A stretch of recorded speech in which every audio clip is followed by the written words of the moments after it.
This is the Global Podcast Network, where executives and professionals connect, share, and inspire. Stay tuned for the conversations that drive success.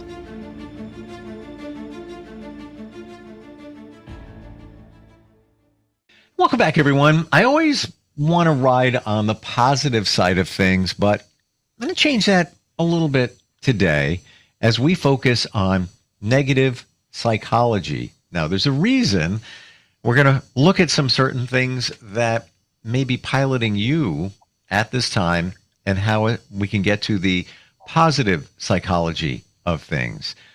I have to imagine there's going to be a couple of epiphanies that may come from today's podcast, or even some realizations. He's a clinical psychologist and also a pastoral counselor, has so much insight, harnesses the power of energy, psychology, and so much more.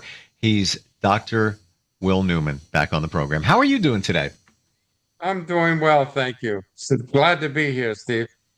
Lots to talk about, and I'm sensing that some of this will be sort of a recap of things that we've talked about thus far and more. Would I be in the right zone there thinking that?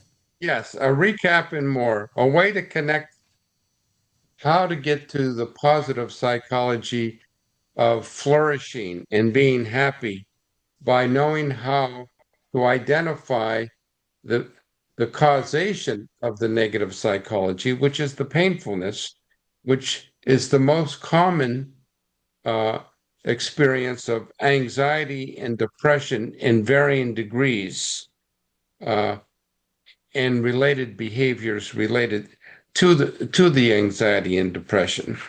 And it's a journey of healing, and the healing is developed by living and learning how to identify the emotional states. And for most people who have long-term anxiety disorders and depressive disorders, or addictive disorders and anxiety and depressive disorders, the origin is always related to trauma. Because the emotion in the body, if it's not understood as something that was in the past, if you're not conscious of it, then you're not able to regulate it, because the interpretation is it's in the present. So the lack of safety, the perception of harm or hurt or aloneness is in the present, even though the origin was in the past. And so a way to summarize this is trauma survivors have symptoms instead of memories. Many people don't have the memory, and they live with the symptoms without the memory. By understanding that the symptom is from the trauma in the past, then one can change one's interpretation in different parts of the brain. The frontal lobes can recognize this feeling of fear, my heart beating, my rapid breath, my constriction of my muscles, or the fight or flight symptoms is coming from something in the past. I'm in the present. I'm safe. Then one can regulate. And the regulation comes from the part of the brain called the limbic system, which we may call the mammalian brain, where the amygdala is located, where the feelings are that lead to survival, fight or flight. And when one is able to recognize when one has the symptoms of fear and all the associated responses in the body, rapid heartbeat, shortness of breath, it might even be, for some people, It's a flush to the skin, muscular tension. When you can recognize it, then you can recognize it's in the past, and then you can regulate it. That's the first step. The second step is to clear it from the body. And once it's cleared from the body, then one can begin to move from this negative psychology to the positive psychology of developing happiness and self-esteem. That because I feel bad doesn't mean I am bad. I do have self-worth. I do have self-efficacy, which is the understanding I can cope with whatever challenge I face in life when one becomes aware of that. When that trauma is still in the body and it's unconscious, one experiences the variety of symptoms of anxiety disorders and depressive disorders and addictions that keep you in the past with a sense of helplessness. And so we may call this living unconsciously versus living consciously, being aware of our thoughts and feelings and actions, and not living in a state of self-deception or reactivity of fight or flight. It also leads us to the direction of positive psychology, which gives self-acceptance, accepting ourselves, including our strengths and weaknesses, without denial or hatred.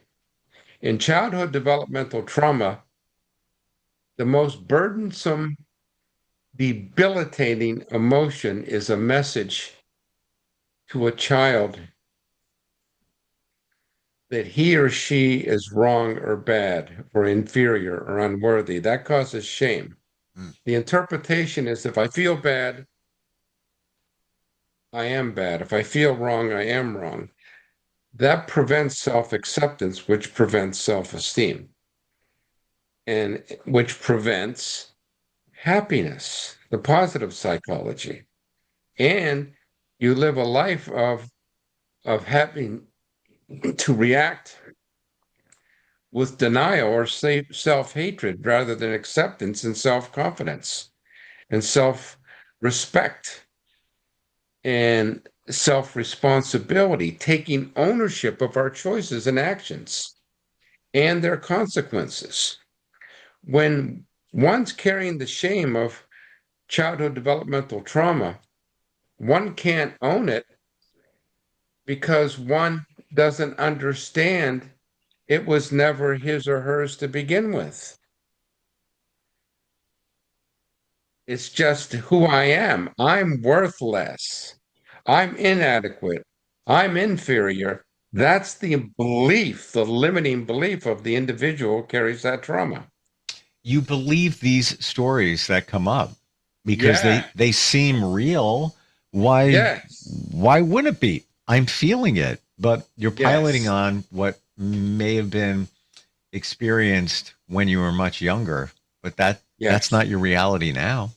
It's not the reality. And if one doesn't observe it in the part of the frontal lobe with an understanding that is from the past, I'm safe in the present, and to regulate it and to ground it and to reorient to the safety of the present, then one lives a life of reactivity, which leads to all of the anxiety disorders, including panic and agoraphobia and depressive disorders and addictions. What's the starting point? Let's say this is resonating for someone, and we're gonna circle back and go deep into this in a moment. But let's say that you know that you had things going on in life when you were younger, and now you're kind of making that connection. How do you get from under the debris, if you will, and see the light? By applying the ability to adjust, to reorient to the safety of the present and your self-worth, your self-efficacy, which means believing I can cope with whatever challenge I face. Mm. replacing the old false limiting beliefs with new self-empowering beliefs. I'm capable. I have a purpose in my life. I have a direction in my life. I can make choices in my life that give me happiness and joy and purpose. I'm not helpless and hopeless. Mm. Let's go back, way back, even before we're born. A lot of what we experience prenatal, in the womb is part of our traumas too, isn't it? It sure is. And more than many people are aware of. Uh, and the reason for that is the painful emotion that the mother is experiencing for whatever reason it may be. It could be marital discord or violence or abuse or betrayal. Whatever the distress is, mental and physical and spiritual, that's contained in the body. The body keeps the score of that.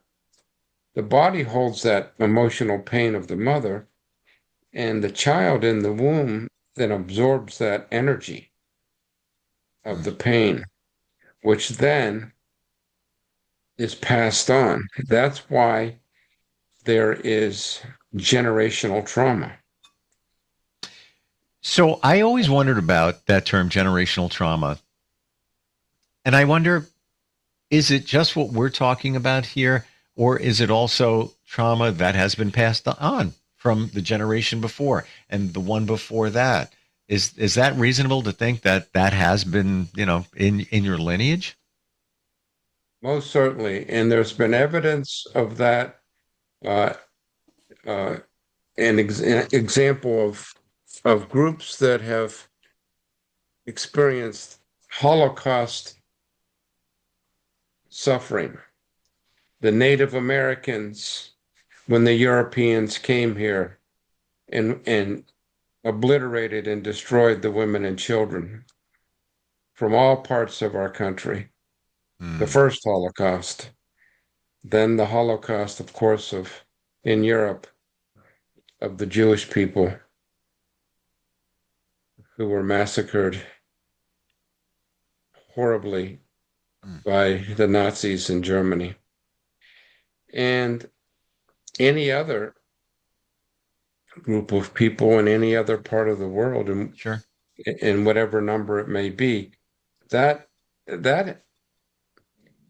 has a genetic impact. And that it affects the genes that are then passed on from generation to generation. Because the genes are affected by the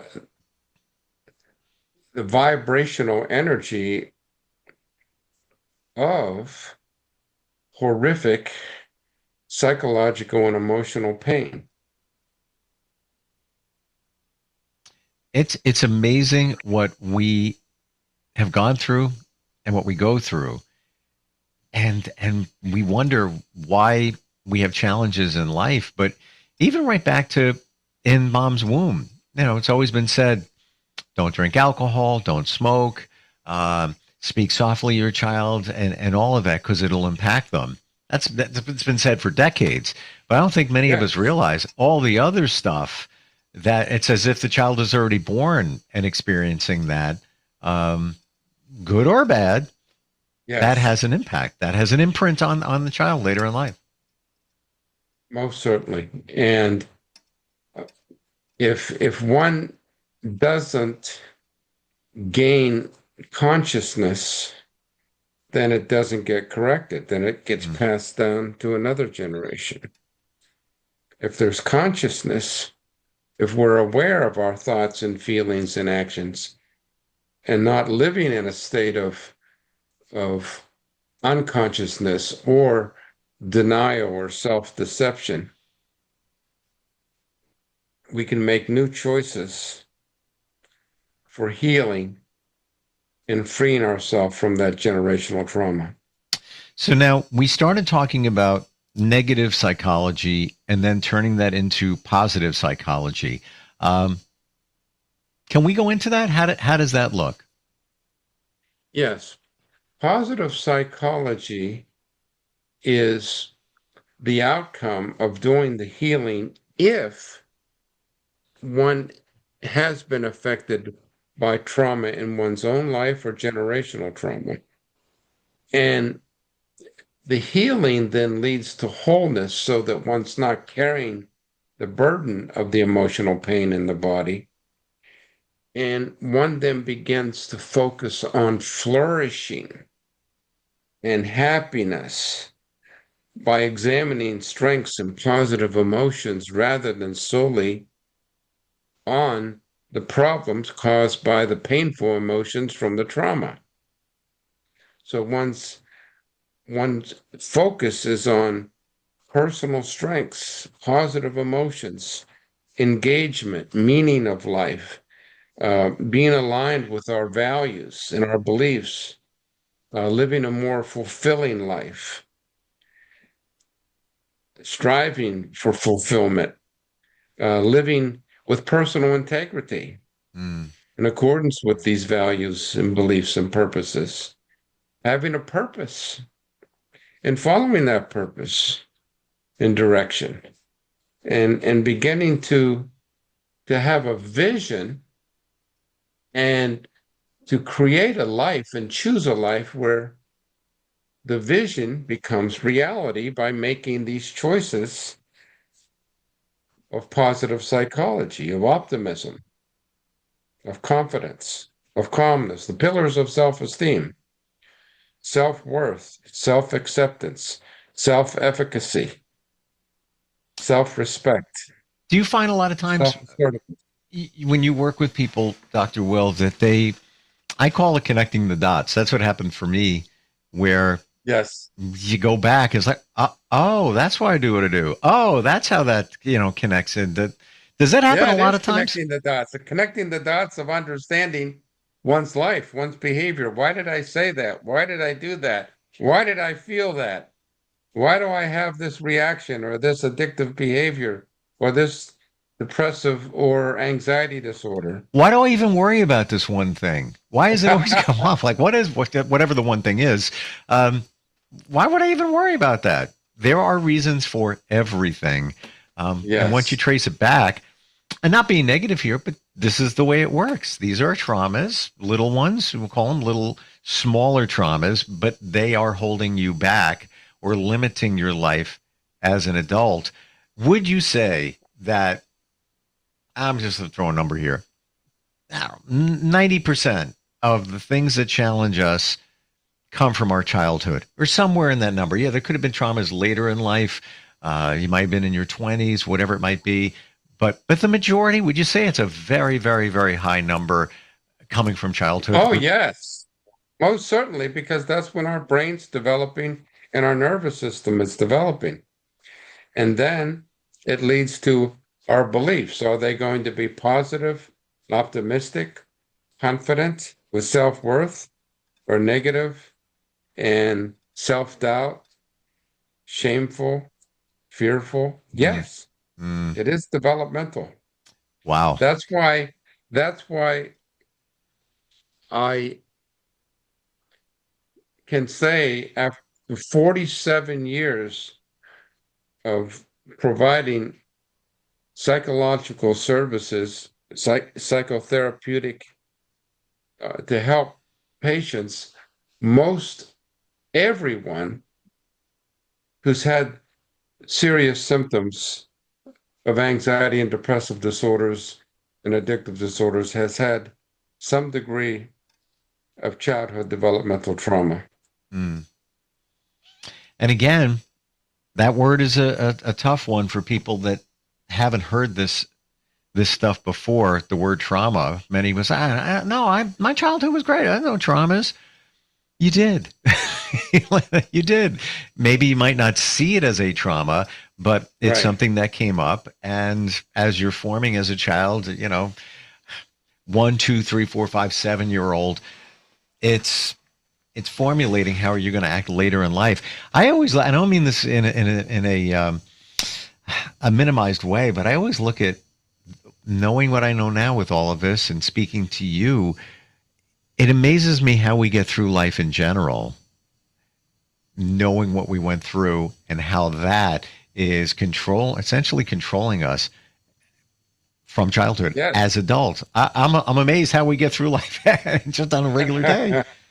Yes, that's what I tell people is the brilliance of your resilience.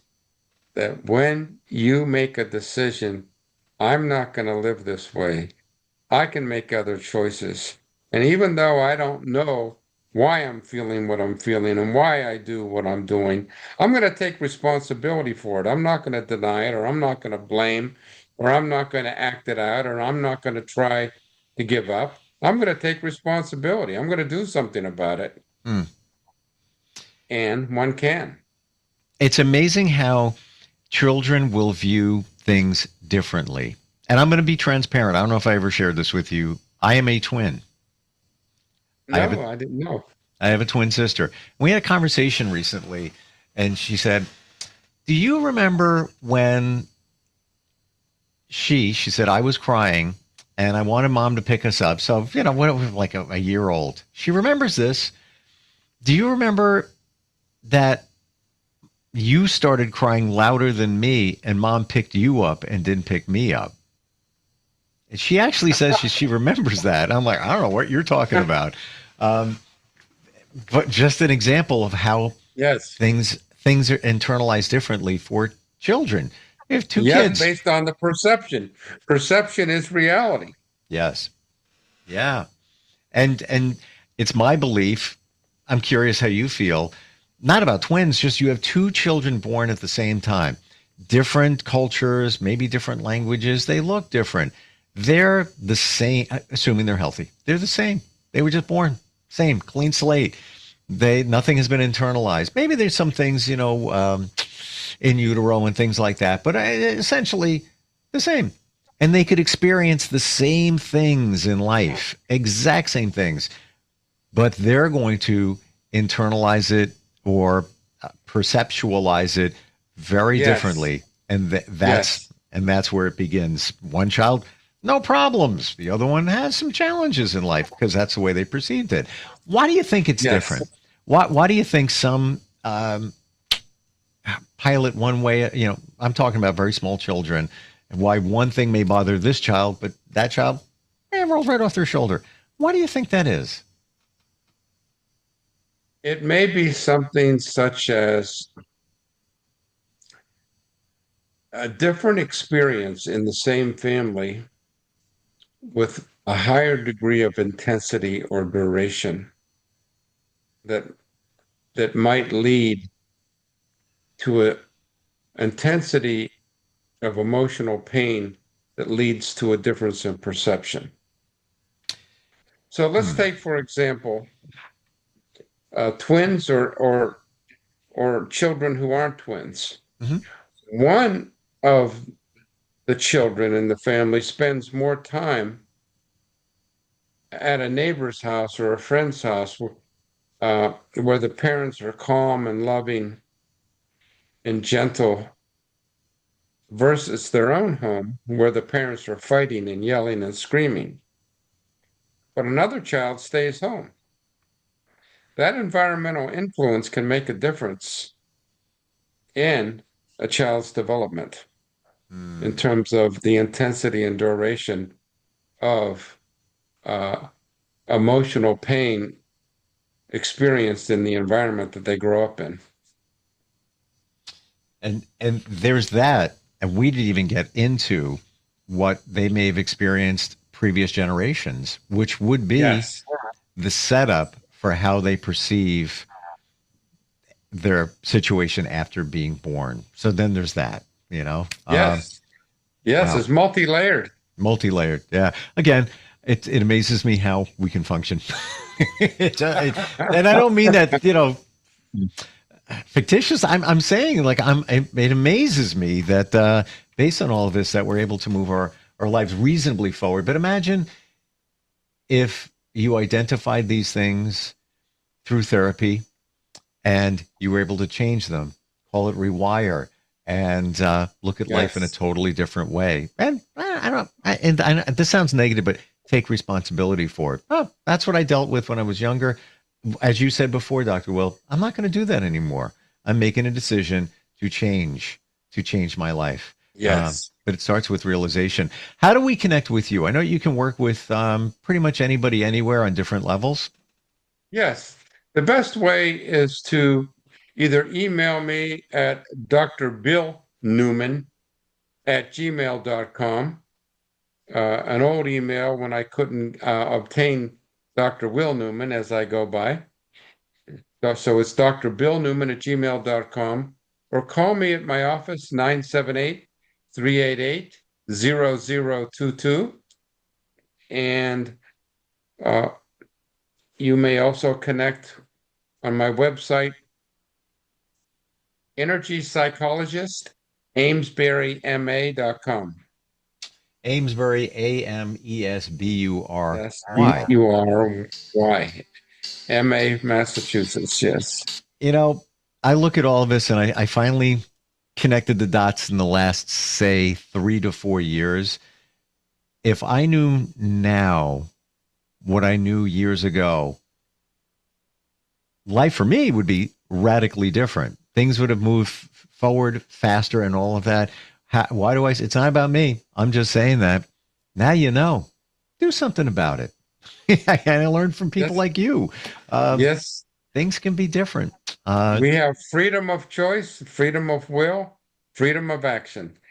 As long as we don't self-deny or deceive or avoid. Yep. Dr. Will, thank you for today. No, we get a little bit deep here sometimes, but this is the keys to happiness. It really is. Yes. It's all right here. Yes. I appreciate you. Thanks for being here. We'll catch up soon, okay? Glad to be here. Yes. Thank you. See you soon. This is the Global Podcast Network, where executives and professionals connect, share, and inspire. Stay tuned for the conversations that drive success.